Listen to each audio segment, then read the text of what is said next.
बिस्मिल्लाहिर्रहमानिर्रहीम। अस्सलाम वालेकुम students, I hope you guys are doing well. और आज हम लोग इस एक्सरसाइज का लास्ट पार्ट कराएंगे which is part 3 of exercise 3.2। हम लोगों ने स्टार्ट करना है क्वेश्चन नंबर 18 से हम लोगों ने स्टार्ट करना है, जिसमें हमें क्या दिया हुआ है। The area of a triangle is 8 square units. हमें ट्राइंगल का एरिया दिया हुआ है। 2 of its vertices are points A and B and the third vertex C lies on a line. ठीक है, find the coordinates of the vertex C. हमें क्या करना है, बेसिकली स्टार्ट करते हैं इसके सोल्यूशन। ये हमारे पास है क्वेश्चन नंबर 18। इसके अंदर हमें एरिया ऑफ अ ट्राइंगल दिया हुआ है विच इज़ 8 स्क्वायर यूनिट्स। ठीक है, एरिया ऑफ अ ट्राइंगल उन्होंने हमें दे दिया और उन्होंने हमें 2 वर्टिसेस दिए हैं। ए के कोऑर्डिनेट्स हमारे पास है 1, -2 और बी के कोऑर्डिनेट्स हैं हमारे पास 2, 3। हमें सी के कोऑर्डिनेट्स निकालने हैं। सी, अच्छा, सी के कोऑर्डिनेट्स सबसे पहले मैं ड्रॉ करके दिखा देती हूँ ये है किस तरह। ठीक है, ये मेरे पास अगर हो गया ए, ये मेरे पास बी हो गया और ये मेरे पास सी हो गया। ठीक है, तो सी वाला जो कोऑर्डिनेट है उन्होंने कहा है lies on the line 2x + y - 2 = 0। इसका मतलब है सी वाला कोऑर्डिनेट जो है एक लाइन पे लाई कर रहा है और वो उस लाइन की इक्वेशन क्या है, 2x + y - 2 = 0। ठीक है, अच्छा, ए के कोऑर्डिनेट्स हमें क्या दिया है 1, -2 और बी के कोऑर्डिनेट्स हमें क्या दिया है 2, 3। अगर मैं सी के कोऑर्डिनेट्स को, हम लोग क्या करेंगे, सी के कोऑर्डिनेट्स को सपोज कर लेते हैं। मैं सी के कोऑर्डिनेट्स को ले लेती हूँ a, b ले लिया। अगर मैं सी के कोऑर्डिनेट्स को a, b ले रही हूँ, ठीक है, मैंने a, b ले लिया। और जब भी कोई किसी लाइन के ऊपर कोई पॉइंट लाई कर रहा होता है, इसका मतलब है वो पॉइंट जो है इस लाइन को सेटिस्फाई कर रहा होगा। तो मेरे पास क्या हो जाएगा, इस इक्वेशन को, क्योंकि ये इस इक्वेशन इस सी के कोऑर्डिनेट पे रिलाई करी है और इसके जो समझो कोऑर्डिनेट्स है हमारे पास ए बी है, तो यानी कि यहाँ पे एक्स की जगह ए आ जाएगा और वाई की जगह बी आ जाएगा। तो मेरे पास ये इक्वेशन क्या बन जाएगी, 2a + b - 2 = 0। ये मेरे पास एक इक्वेशन बन गई। दूसरी इक्वेशन बनाने के लिए मैं एरिया ऑफ अ ट्राइंगल का फॉर्मूला लगाऊंगी और हमें इन्होंने area of a triangle A B C, ठीक है, ए बी सी = हाफ x1 y1 1। ए के कोऑर्डिनेट सबसे पहले लिखेंगे, फिर बी के कोऑर्डिनेट्स लिखेंगे, फिर सी के कोऑर्डिनेट्स लिखेंगे। ए के कोऑर्डिनेट्स है 1, -2 फिर 1, बी के कोऑर्डिनेट्स है 2, 3 और 1, और सी के कोऑर्डिनेट्स में अब मैं क्या लिख दूँगी, ए बी और 1। एरिया ऑफ अ ट्राइंगल हमें कितना दिया हुआ था, 8 दिया हुआ। 8 = हाफ 1, जब 1 से मल्टीप्लाई करेंगे तो क्या हो जाएगा 3 - b, फिर +2 हो जाएगा, +2 से करेंगे तो हमारे पास क्या हो जाएगा 2 - a, और +1 से जब हम करेंगे तो हमारे पास क्या आ जाएगा 2b - 3a, 2b - 3a। ठीक है, ये मेरे पास क्या हो गया, 8 × 2 = 16 = 3 - b + 4 - 2a + 2b - 3a। ठीक है, इसको हम लोग फर्दर सिंप्लीफाई कर देंगे, इस साइड पे रख करके सिंप्लीफाई कर देंगे इसको। तो ये मेरे पास क्या हो जाएगा, ये मेरे पास -2a - 3a मेरे पास क्या हो जाएगा -5a। ये हमारे पास क्या है 3a - 2a, हमारे पास क्या हो गया 5a हो गया, -5 हो गया, लेफ्ट हैंड साइड पे जाएगा तो ये मेरे पास हो गया 5a। ठीक है, मेरे पास b के जो है 2b - b होगा जो कि लेफ्ट हैंड साइड पे जाएगा तो -b हो जाएगा, और 16 - 7 हमारे पास क्या हो जाएगा +9 = 0। अब मेरे पास जो है 2 इक्वेशंस आ गई हैं। ठीक है, एक तो इक्वेशन मैंने ये निकाली थी 2a + b - 2, और दूसरी मैंने निकाली है 5a - b + 9। तो मैं क्या करूँगी, अब मैं इन दोनों इक्वेशंस को साइमल्टेनियसली सॉल्व करके a और b के कोऑर्डिनेट्स निकाल लूँगी। हमारे पास एक इक्वेशन क्या है 2a + b - 2 = 0, और दूसरी इक्वेशन है 5a - b + 9 = 0। तो अब जब हम क्या करेंगे, किसी भी सब्स्टिट्यूशन या एलिमिनेशन के मेथड से इसको सॉल्व करेंगे और ए और बी के कोऑर्डिनेट्स निकाल लेंगे। ठीक है, हमारे पास इक्वेशन क्या थी 2a + b - 2 = 0 और 5a - b + 9 = 0। ऐड करा देंगे दोनों को, ये मेरे पास क्या हो गया 6, 5, 6, 7, 7a, ये मेरे पास क्या हो गया +7 हो गया = 0। तो a मेरे पास क्या हो गया -1 आ गया, और इसी तरह a की वैल्यू किसी भी इक्वेशन में पुट करके b की इस इक्वेशन में पुट कर देते हैं a की वैल्यू। तो 2 इंटू -1 -2 इक्वल्स टू बी को राइट साइड में -b कर देंगे, तो -2 -2 हमारे पास क्या हो गया, -4 इक्वल्स टू -b, b की वैल्यू हमारे पास क्या आ गई, 4 आ गई। इस तरह हमारे पास जो वर्टेक्स सी था उसके कोऑर्डिनेट्स मेरे पास क्या आ गए, -1, 4 आ गए। अच्छा, नेक्स्ट क्वेश्चन जो मैं कराऊंगी वो है क्वेश्चन नंबर 19। इसके अंदर हमें क्या कहा हुआ है, the point 2 - 5 is a vertex of a square, one of whose sides lie on the line this x - 2y - 7, calculate the area of a square. अच्छा, इसके अंदर हमें क्वेश्चन में बेसिकली कहा हुआ क्या है, हमारे पास अगर एक स्क्वायर है, मैंने यहाँ पे एक स्क्वायर बना दिया,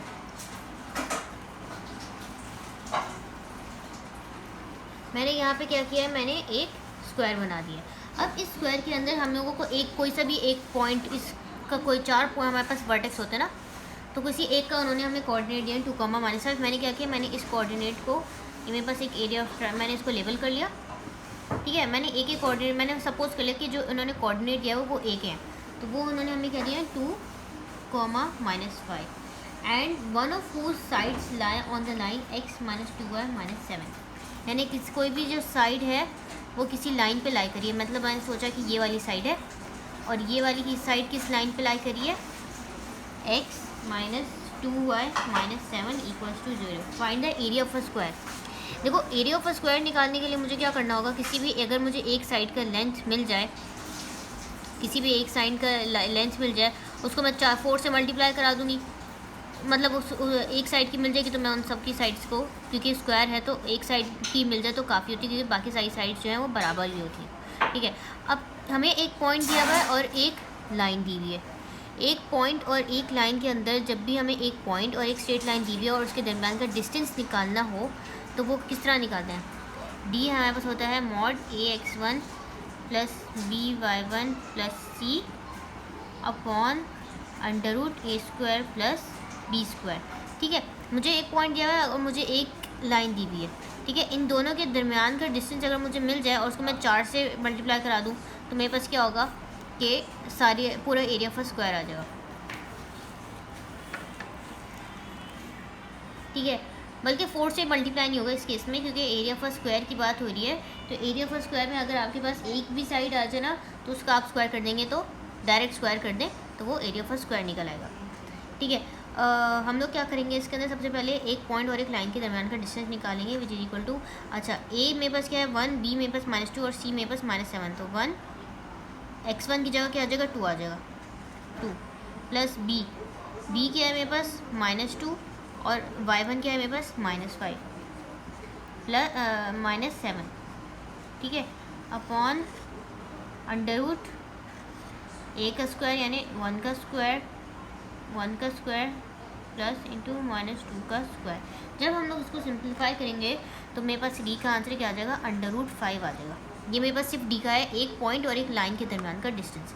अब मुझे क्योंकि स्क्वायर का निकालना होता है area of square, area of square हमारे पास हमेशा क्या होता है, इस साइड पे हम लोग लेफ्ट हैंड साइड पे थोड़ा सा कर देते हैं इसको। एरिया ऑफ स्क्वायर मेरे पास क्या होगा, area of square, area of square हमारे पास क्या होता है डी स्क्वायर के बराबर। यानी जो भी मैंने एक डी की वैल्यू निकाली, अगर मैं उसका जब भी अगर एक साइड की वैल्यू निकाली उसका मैं स्क्वायर कर दूंगी तो मेरे पास एरिया ऑफ स्क्वायर आ जाएगा। तो एरिया ऑफ स्क्वायर मेरे पास किस तरह आएगा, यानी √5 है डी की वैल्यू, उसका मैं स्क्वायर करूँगी तो मेरे पास क्या आ जाएगा 5 स्क्वायर यूनिट्स आ जाएगा, ठीक है। ये हमारे पास इसका सोल्यूशन हो गया। हमने इसमें क्या किया है, हमने सिर्फ ये किया है कि एक पॉइंट और एक लाइन के दरमियान का डिस्टेंस निकाल लिया और उसका स्क्वायर कर दिया, तो हमारे पास एरिया ऑफ अ स्क्वायर आ गया। अच्छा, अब जो मैं क्वेश्चन करवाऊंगी वो है क्वेश्चन नंबर 21। इसके अंदर हमें क्या कहा हुआ है, a2,3 and b3,5 are the fix points. मतलब हमें a और b दो कोऑर्डिनेट्स दिए हैं and a point p move such that area PAB is 8 square units. Find the equation of the locus of the p। ठीक है, हमें क्या, उन्होंने एरिया, जब भी अगर उन्होंने एरिया दिया हुआ है इसका मतलब है कि इसका मतलब आप कॉमन सेंस लगाएं कि एरिया का फॉर्मूला अप्लाई कहीं ना कहीं हो रहा है सवाल के अंदर। दो कोऑर्डिनेट PAB है, मतलब पहले P के कोऑर्डिनेट्स आएंगे, फिर A के कोऑर्डिनेट्स आएंगे, देन B के आएंगे। अब P के कोऑर्डिनेट्स उन्होंने हमें दिए हुए नहीं है, तो P के कोऑर्डिनेट्स हम सपोज कर लेंगे XY सपोज कर लेंगे और एरिया ऑफ ट्राइंगल के फॉर्मूला अप्लाई करके इक्वेशन निकाल लेंगे। स्टार्ट करते हैं इसका सोल्यूशन। हम लोगों को लेट पी के कोऑर्डिनेट्स हमने क्या ले लिए, एक्स कॉमा वाई ले लिए। ए के कोऑर्डिनेट्स हमें क्या दिए हुए हैं 2,3 और बी के कोऑर्डिनेट्स हमें क्या दिए हुए हैं 3,5। एरिया ऑफ अ ट्राइंगल हमें इन्होंने सवाल के अंदर क्या दिया हुआ है 8 स्क्वायर यूनिट्स। ठीक है, अब मेरे पास क्या है, मैं एरिया ऑफ अ ट्राइंगल का फॉर्मूला लगाऊंगी हाफ x1 y1 1। अब एरिया ऑफ अ ट्राइंगल क्योंकि पी ए बी हम लोग निकाल लें, ठीक है। पहले तो पी के कोऑर्डिनेट्स लिखेंगे, फिर ए के लिखेंगे, फिर बी के लिखेंगे। तो पी के कोऑर्डिनेट्स हो गए x y 1, ए के कोऑर्डिनेट्स हो गए 2 3 1 और बी के कोऑर्डिनेट्स यहाँ पर हो गए 3 5 और 1 हो गया। अब एरिया ऑफ अ ट्राइंगल हमें क्या दिया हुआ है इन्होंने, एरिया ऑफ अ ट्राइंगल इन्होंने हमें दिया हुआ है 8 स्क्वायर यूनिट्स। तो यहाँ पे मैंने 8 लिख दिया और इक्वल्स टू हाफ, ये मेरे पास हो गया x, इन दो x से करेंगे तो 3 माइनस 5 हो गया, फिर माइनस y से करेंगे तो मेरे पास क्या हो जाएगा 2 माइनस 3 हो गया, प्लस 1 से करेंगे तो मेरे पास क्या हो जाएगा 10 माइनस 9। ठीक है, और ये मेरे पास क्या हो गया 16 हो गया। 16 इक्वल्स टू 3x माइनस, बल्कि 3 माइनस 5 डायरेक्ट हम लोग उसको क्या कर देंगे 3 माइनस 5 हमारे पास क्या होगा -2 होगा, तो -2x हो गया। मेरे पास ये क्या हो गया 2 माइनस 3 हमारे पास हो गया -1, माइनस वाई इंटू -1 हमारे पास प्लस वाई हो गया, और 10 माइनस 9 मेरे पास क्या हो गया +1 हो गया। लेफ्ट हैंड साइड पे क्वेश्चन को शिफ्ट करने हैं 2x माइनस वाई, 16 माइनस 1 हमारे पास क्या होगा +15 इक्वल्स टू 0। ये मेरे पास जो है इसकी इक्वेशन आ गई। अच्छा, ये अब हम लोग स्टार्ट करेंगे क्वेश्चन नंबर 22। इसके अंदर हमें कहा हुआ है the distance between a variable point P and 0,3 is equal to the distance between P and the line y+3। अच्छा, हमने लोकस का मतलब होता है वही मतलब है, यानी लोकेशन से निकला ये, और लोकस में हम लोगों ने कोऑर्डिनेट्स ही निकालने, P के कोऑर्डिनेट्स निकालने। एक्चुअली हम लोगों को क्या एक तो दिया हुआ है, सबसे पहले हम लोग क्या कहेंगे P के कोऑर्डिनेट्स को फर्स्ट पर मैंने ले लिया x y, तो द डिस्टेंस बिटवीन, अब यहाँ पे जब भी दो पॉइंट्स के दरमियान का डिस्टेंस निकालना होता है तो हम लोग क्या कर रहे होते हैं, डिस्टेंस का फॉर्मूला जो √x2 - x1 whole square plus y2 - y1 whole square वो करते हैं, and is equal to the distance between P and यानी P तो हमें पता है कि एक पॉइंट है x y, पॉइंट और लाइन के दरमियान का डिस्टेंस का भी हमें फॉर्मूला पता है d = mod ax1 + by1 + c upon √a² + b²। दो डिफरेंट डिस्टेंस के फॉर्मूलाज अप्लाई होंगे जब दो पॉइंट्स दिए हुए होते हैं, तो हमारे पास कौन सा दूसरा फॉर्मूला होता है जो मैंने पहला बताया था, और जब एक पॉइंट और एक लाइन का डिस्टेंस हो दिया हुआ तो उसका डिस्टेंस किस तरह कैलकुलेट करता है वो भी मैं अभी बताया फॉर्मूला। दोनों फार्मूला को इक्वल उन्होंने कहा, दोनों को इक्वेट करेंगे और पी के कोऑर्डिनेट्स निकाल लेंगे। स्टार्ट करते हैं इसका सोल्यूशन। पी के कोऑर्डिनेट्स को हमने सपोज कर लिया x, y लेंगे, ठीक है, एंड हमने ले लिया जो 0,3 इन्होंने हमें दिया हुआ है उसको मैंने फर्स्ट करो सपोज कर लिया a दिया हुआ, a कर दिया, ठीक है। और जो लाइन हमें दी हुई है वो हमें दी हुई है y+3। उन्होंने कहा हुआ है इन दोनों पॉइंट्स के दरमियान का डिस्टेंस और इस पॉइंट का और इस लाइन का डिस्टेंस बराबर है, ये लाइन है y+3 = 0। तो सबसे पहले हम PA, इसका अंदर है PA हम लोग सबसे पहले निकालेंगे √x - 0 का होल स्क्वायर प्लस y - 3 का होल स्क्वायर। ये हमारे पास जो है हम लोगों ने सबसे पहले क्या किया, इसका PA निकाल लिया। इसको अब क्योंकि ये रूट आ गया है तो मैं क्या करूँगी, इसका स्क्वायर कर दूँगी। तो PA का स्क्वायर मेरे पास ये सीधे इसको यूँ कर देना है, PA का स्क्वायर मेरे पास इसके इक्वल हो गया x² प्लस y², y - 3 का होल स्क्वायर ये वो y² प्लस 9 - 6y। ये मेरे पास एक कंडीशन आ गई। दूसरी कंडीशन हमारे पास क्या दी हुई है, इस पॉइंट और इस लाइन के दरमियान का डिस्टेंस, उसको हम लोग क्या कह देते हैं, उस distance between a point and line d से ले लिया mod ax1 plus by1 plus c upon √a² plus b²। तो d मेरे पास क्या आ गया, अच्छा d मेरे पास a मेरे पास इसमें a जो नहीं है तो a की जगह मेरे पास ये 0 हो गया, प्लस b मेरे पास क्या है 1, क्योंकि y के साथ कोई नंबर नहीं है तो हमारे पास 1 हो गया, और c हमारे पास क्या हो गया +3 आ गया अपॉन ए स्क्वायर प्लस बी स्क्वायर, ए मेरे पास क्या है 1 का स्क्वायर प्लस 3 का स्क्वायर, और यहाँ पे मेरे पास क्योंकि y1 का कोऑर्डिनेट y है तो ये y आ जाएगा, ठीक है। मेरे पास d क्या आ गया y प्लस सी अपॉन 3 प्लस 3 चीज़ा 9, 9 प्लस 1 10 √10 आ गया।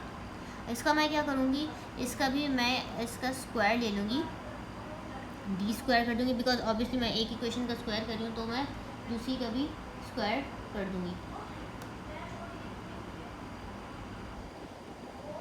अच्छा ये आप लोग करेक्ट कर लें, यहाँ पे हमारे पास √a square plus B square था, तो ये तो यहाँ पे x नहीं है तो a का मतलब a 0 हो गया, और b क्योंकि y के साथ कोई नंबर नहीं है तो b 1 हो गया। तो ये मेरे पास क्या हो जाएगा b प्लस ये मेरे पास 0 हो गया, और ये मेरे पास हो गया 0 प्लस b हमारे पास है 1 हो गया, और ये मेरे पास होगा c के हमारे पास इस इक्वेशन के अंदर a 1 है, a 0 है, b 1 है, और c मेरे पास क्या है 3 है, तो c की जगह हमारे पास क्या आ जाएगा 3 आ जाएगा। तो मेरे पास इक्वेशन क्या बन जाएगी y प्लस 3, इक्वेशन मेरे पास बन गई y प्लस 3, और ये क्योंकि मेरे पास √0 प्लस 1 मेरे पास 1 आ जाएगा, तो ये y प्लस 3 हो गया। अब इन्होंने हमें क्या कहा हुआ है, इन्होंने हमें अकॉर्डिंग टू कंडीशन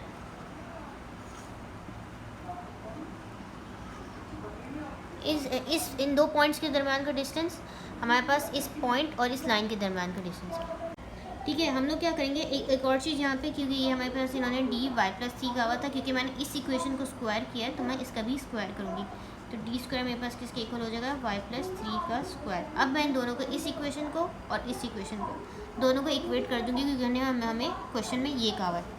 तो पी ए स्क्वायर मेरे पास किसके इक्वल हो गया डी स्क्वायर के, तो पी ए स्क्वायर की वैल्यू मेरे पास क्या है X square plus Y square minus 6y plus 9, और डी की जगह मेरे पास क्या आ जाएगा Y square plus 9 plus 6y, ठीक है। अब मेरे पास क्या है वाई स्क्वायर से कैंसिल हो गया, माइनस 6y प्लस 6y से कैंसिल हो गया, सॉरी माइनस 6y और प्लस 6y कैंसिल आउट नहीं होगा, बिकॉज ये ऑपोजिट साइन, ये माइनस 6y है और ये मेरे पास है plus 6y, same sign cancel होता है अगर दोनों इक्वेट कर रहे होंगे। ये 9 और ये 9 मेरे पास कैंसिल हो जाएगा, मेरे पास क्या हो जाएगा X square equals to 6y plus 6y 12y हो गया मेरे पास आंसर, और X square minus 12y equals to 0, ये मेरे पास इस क्वेश्चन का सोल्यूशन हो गया। अब जब मैं क्वेश्चन स्टार्ट कराऊंगी which is the last question of this exercise, उसमें हमें क्या दिया हुआ है, a line whose Y intercept is 1 less than its X intercept. Y intercept हमारे पास क्या होता है बी होता है, ठीक है। Y intercept is 1, Y intercept हो गया B is 1 less the X intercept, यानी एक्स इंटरसेप्ट क्या है ए है, तो ए में से एक कम कर दो, तो यानी ये कंडीशन उन्होंने हमें कही हुई है। With an area of a triangle हमें क्या दिया हुआ है साथ में, इन्होंने 6 स्क्वायर यूनिट्स दिया हुआ है। हमें क्या करना है, फाइंड इट्स इक्वेशन निकालनी है, ठीक है। अब हमें उन्होंने यहाँ पे एक्सिस की बातें की, याद रहे उन्होंने एक्सीज लिखा हुआ है, there is a difference between axis and axes, अलग अलग होते हैं। जब एक एक्सीज होता है, एक्सीज में हमारे पास एक्स और वाई दोनों आ रहे होते हैं, जब भी हमारे पास क्वेश्चन के अंदर एक्सीज लिखा हुआ होता है तो हमारी इक्वेशन क्या होती है X upon A plus Y upon B equals to 1, ये एक्सीज जब लिखा होता है तो उसकी इक्वेशन होती है। अब क्योंकि इन्होंने बी को हमें क्या दिया है a माइनस 1 का हुआ है यहाँ पे, यानी बी की वैल्यू हमारे पास क्या है X upon A plus Y upon A minus 1 equals to 1, ठीक है। अब मेरे पास कोऑर्डिनेट जो मैंने निकालने हैं, अब मेरे पास जो है ए बी और मैंने क्या करना है कोऑर्डिनेट्स निकालना है। तो इक्वेशन के में जो हमारे पास कोऑर्डिनेट्स निकलेंगे, हमारे पास अगर एक ट्राइंगल है इस तरह से, तो उसके कोऑर्डिनेट्स हम लोग किस तरह निकालेंगे। एक तो अगर मैं एक्स इंटरसेप्ट की बात कर रही हूँ तो मुझे पता होता है एक्स एक्सिस पे वाई एक्सिस 0 होता है, तो मैं क्या करूँगी ए के कोऑर्डिनेट्स मैंने किस तरह ले लिए, एक्स इंटरसेप्ट हमें जो दिया हुआ वो यहाँ ए ही है, तो हमारे पास क्या हो गया a, 0। वाई इंटरसेप्ट हमें इन्होंने दिया है a-1, और मेरे पास तो ये क्या हो जाए 0, a-1 और c जो है वो हमारे पास 0, 0 हो गया। ठीक है, ये मेरे पास कोऑर्डिनेट्स आ गए एरिया ऑफ ट्राइंगल के। अब मैं इस पे ना क्या करूँगी, एरिया ऑफ ट्राइंगल का फॉर्मूला अप्लाई करूँगी, which is equal to half x1 y1 1